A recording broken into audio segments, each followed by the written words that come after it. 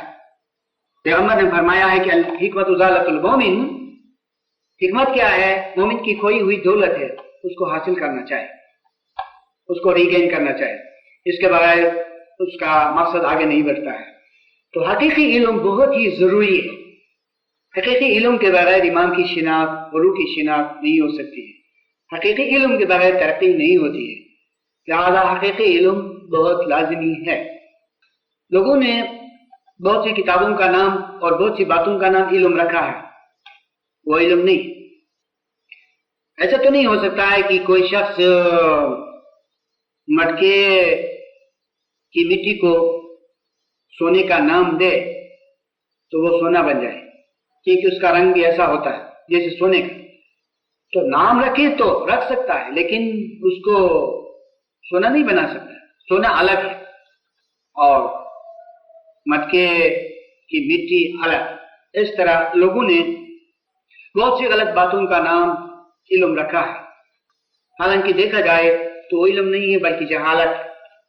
یہی ایک چیز ہے جس سے کہ بہت سے مومنوں کو نقصان ہوتا ہے، وہ علم کے عنوان سے غلط باتوں کے پیچھے پڑتے ہیں، جو کہ وہی باتیں خود ان کے لیے پردے بنتے ہیں، اور پھر وہ روحانی ترقی نہیں کر سکتے ہیں۔ لہذا ہر قیمت پر مومن کو علم حاصل کرنا چاہیے۔ اور دیکھیے کہ امام اس علم کو جماعتوں میں عام کر دینے کے لیے کیا نہیں کرتے ہیں، کتنے کتنے خزانے خرچ کرتے ہیں۔ امام اپنی جماعت میں دین کے علم کو عام کر دینے کے لیے کتنی دولت خرچ کرتے ہیں۔ آپ نے کبھی اندازہ کیا اس دنیا کے اندر سب سے زیادہ دولت امام کی خرچ ہوتی ہے علم کی خاطر؟ کتنی کتنی یونیورسٹیوں کو دیتے ہیں کہ تھوڑا سا یعنی علم کا مقصد آگے بڑھے، وہ کہ اس یونیورسٹی سے وہ خاص علم نہیں بنتا ہے، لیکن امام یعنی مرحلہ بے مرحلہ علم کے مقصد کو آگے بنانا چاہتے ہیں۔ اور کتنے امام کے ادارے ہیں اس دنیا کے اندر، ہم ان کا شمار نہیں کر سکتے، اور کتنے خزانے امام کے خرچ ہوتے ہیں اس علم کے لیے۔ یہ بھی ایک ثبوت ہے کہ امام کی نظر میں بھی حقیقی علم کی بہت اہمیت ہے۔ لہذا اگر آپ کو ایک بات ملتی ہے حقیقی علم کی تو اس کو قدردانی کے ساتھ آپ ایکسپٹ کریں۔ ہو سکتا ہے کہ وہ ایک بات تو 10 کتابوں کے برابر ہو، اہل ظاہر کی 10 کتابوں کو نچوڑے تو اس میں سے علم کے اثر کا ایک قطرہ بھی نہیں پیدا ہوگا۔ آپ بھوسے کو، جو غلہ کے بعد بھوسا الگ ہوتا ہے، اس کو نچوڑیں تو اس میں سے تیل یا کوئی رس ایسی چیز نہیں ہے، وہ تو بھوسا ہے۔ اچھا، تو اس لیے کہ دنیا والوں کے پاس علم نہیں ہے، علم امام کے پاس ہے، جسے صحیح معنوں میں علم کہنا چاہیے۔ علم کے لفظ کو ذرا لیجیے، علم کس چیز کا نام ہے؟ علم جاننے کو کہتے ہیں، لیکن مقصود کیا ہے؟ کیا چیز جاننا؟ کیا کوئی ہنر جاننا علم ہے حقیقی معنوں میں؟ نہیں۔ خدا کو جاننا، آخرت کو پہچاننا، روح کی شناخت، یہ علم، اور اس مقصد کے بغیر ہے تو وہ علم نہیں ہے حقیقی معنوں میں۔ اگر آپ کے نزدیک کی کوئی کسب ہے، کوئی ہنر ہے، تو اس معنی میں آپ اس طور سے علم کہہ سکتے ہیں، لیکن صحیح معنوں میں اور حقیقت میں علم وہ ہے جس سے خدا کی شناخت ہو۔ دیکھیے، دنیا میں مومن کیوں آیا تھا؟ آخر اس کا کوئی مقصد ہے؟ دنیا میں مومن معرفت کے لیے آیا ہے۔ کس چیز کی معرفت کے لیے؟ روح کی معرفت کے لیے، خدا کی معرفت کے لیے۔ تو یہی معرفت علم ہے۔ اور آپ کو قرآن میں عبادت کا ذکر ملے گا، وَمَا خَلَقَتُ الْجِنَّ وَالْإِنسَ إِلَّا لِيَعْبُدُونَ۔ ہم نے انسان اور جنات کو کسی اور مقصد کے لیے پیدا نہیں کیا، بلکہ عبادت کے لیے پیدا کیا۔ لیکن عبادت کے ساتھ لازمی طور پر معرفت آنی چاہیے، بلکہ پوری عبادت کی شرط معرفت ہے، اس لیے کہ معرفت کے بغیر دنیا میں جو عبادت کرتے ہیں تو وہ قبول نہیں ہوتی ہے۔ اس لیے لازمی طور پر جہاں عبادت کا ذکر آیا ہے قرآن میں، وہاں اس کے بیک گراؤنڈ میں معرفت ہے، اور معرفت کے بغیر کوئی کامیابی نہیں۔ اور پھر دوسرے حدیث قدسی میں جائیں کہ کنت کنزا مخفیا فاحببت ان اعرف فخلقته الخلق، میں ایک ہڈن ٹریجر تھا، چھپا ہوا خزانہ، تو میں نے چاہا کہ میری شناخت ہو، میں نے چاہا کہ مجھ کو پہچانا جائے، تو اس کے لیے میں نے تخلیق کی، انسانوں کو پیدا کیا۔ تو سوال پیدا ہوتا ہے کہ اس تخلیق سے کیا مراد ہے؟ کیا یہی جسمانی طور پر دنیا والوں کو پیدا کیا گیا ہے، یہی پیدا کرنا کافی ہے؟ کیا اس سے خدا کی شناخت ہوتی ہے یا کچھ اور تخلیق ہے؟ یہ تخلیق مکمل نہیں ہے جب تک کہ روحانی طور پر تخلیق نہیں ہو، کیونکہ روحانی تخلیق کے بعد خدا کی شناخت ہوتی ہے۔ تو حدیث قدسی میں خدا نے جس تخلیق کا ذکر کیا ہے، جس کریشن کا نام لیا ہے، وہ کریشن روحانی کریشن، اسی سے معرفت حاصل ہوتی ہے، اور اسی سے معرفت جب حاصل ہوتی ہے تو آپ کو خدا ملتا ہے۔ کس طرح ملتا ہے؟ خزانے کے طور پر ملتا ہے۔ خدا ملتا ہے آپ کو خزانے کے طور پر۔ تو خدا نے فرمایا کہ میں خزانہ تھا، اور اس میرے خزانے کی حیثیت کو پہچاننے کے لیے میں نے پیدا کیا۔ تو اس سے خدا کی مراد وہ مومنین ہیں، وہ عارفین ہیں جن کو خدا نے روحانی طور پر پیدا کیا۔ جب روحانی طور پر مومن کو پیدا کیا جاتا ہے تو مومن خدا کو پہچانتا ہے۔ جب خدا کو پہچانتا ہے تو خدا خود کو ایک خزانے کے طور پر سپرد کر دیتا ہے۔ دیکھیں، خدا کے بہت سے نام، خدا کے ایٹریبیوٹس بہت ہیں، خدا کی صفات بہت ہے۔ خدا ماسٹر ہے، خدا کنگ ہے، خدا آقا ہے، اور خدا قہار بھی ہے، جبار بھی ہے، وہ غصہ والا بھی ہے، اور خدا عادل بھی ہے۔ بہت سے نام ہیں، لیکن آخر میں کیا ہے؟ آخر میں وہ خزانہ۔ آپ کس حیثیت میں خدا سے ملنا چاہتے ہیں؟ بادشاہ کی حیثیت میں، باپ کی حیثیت میں، دوست کی حیثیت میں، قہار و جبار کی حیثیت میں،